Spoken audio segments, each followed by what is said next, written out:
What are our thoughts on Florida's spring game from yesterday? It was not televised. However, you saw a couple of social clips. You get the intel over from our friends at Gators online and kind of piece together some things around the spring game. We'll talk about it right now. If you're a Gator fan, one, get a membership to Gators Online because all the intel you need is over there from Zach Elberverdi and the rest of the team. Also, make sure you are subscribed to the On3 YouTube channel.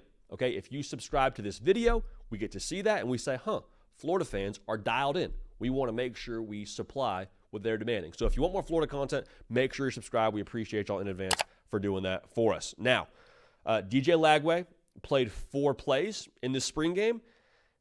Billy Napier says everything is progressing as it's supposed to for him. So not really a story, but just to make sure we mention, hey, guy got in the game, walked out there in the swamp and was a part of the spring game, so that's nice. But the story coming out of spring, especially this game, is the young wide receiving core is nice. We heard that all spring. It showed itself in this game.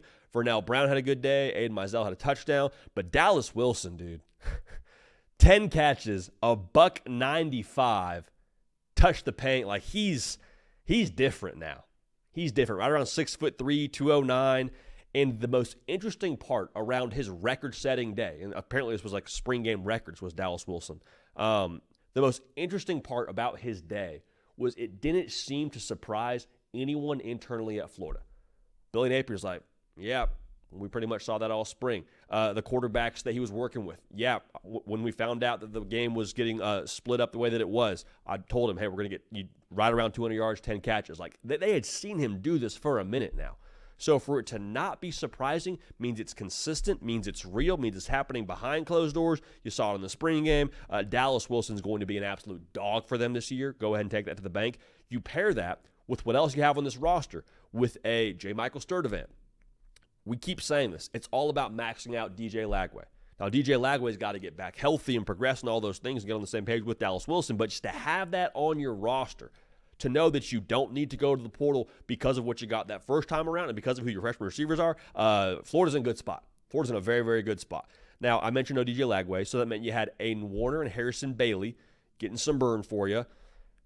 All I think you leave with, if you're a Florida fan, is, okay, they're capable. Maybe they're not all SEC. We don't want to probably ask them to play all 12 games for us, but they're capable enough to where if things were to go in a certain direction where we have to ask them to play for us, they're not going to sink the ship. That's how you feel out of spring. I think that's about as good as you can feel coming out of a spring game when you talk about the backup quarterback positions. Now, the running back, room's in a good spot, man. Jacoby Jackson had a day. Him and Dallas Wilson had a day, man. You talk about the MVPs of this thing. 90-yard touchdown run from my guy. Had to finish the day with almost 200 yards on the ground. Like, that's ridiculous. You pair that with Jaden Baugh. Y'all, I feel good about this room. Feel very good about this room. And the thing with Florida here, speaking to the running back room, 2 thoughts. One, all good teams in college football that play into December and beyond are more than one deep at running back. That's the first point. So you got some depth there. You have legs you can lean on as the season progresses, wear down teams. That's one part of this. The other part of this is, this to me, if I'm reading this correctly, is telling me that Florida should be able to be pretty multidimensional on offense. So as good as DJ Lagway is, if I know that number 2 is the only one that can beat us as a defensive coordinator, I'm not worried about Florida.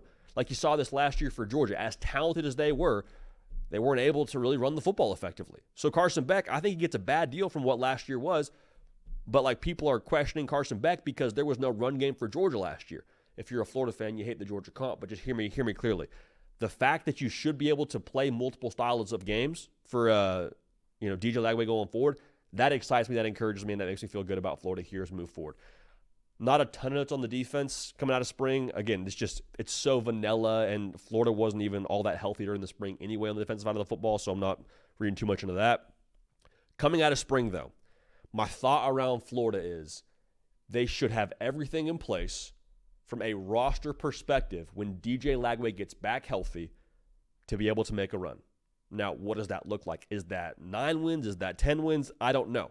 Still have to do it, but I think with what you bring back, top 20 returning production in college football, who you have at quarterback, who you believe he is, one of the better quarterbacks, if not the best quarterback in the SEC, based on how Florida fans should feel, year 4 culture, you got dudes at receiver, freak show freshmen like Dallas Wilson making plays.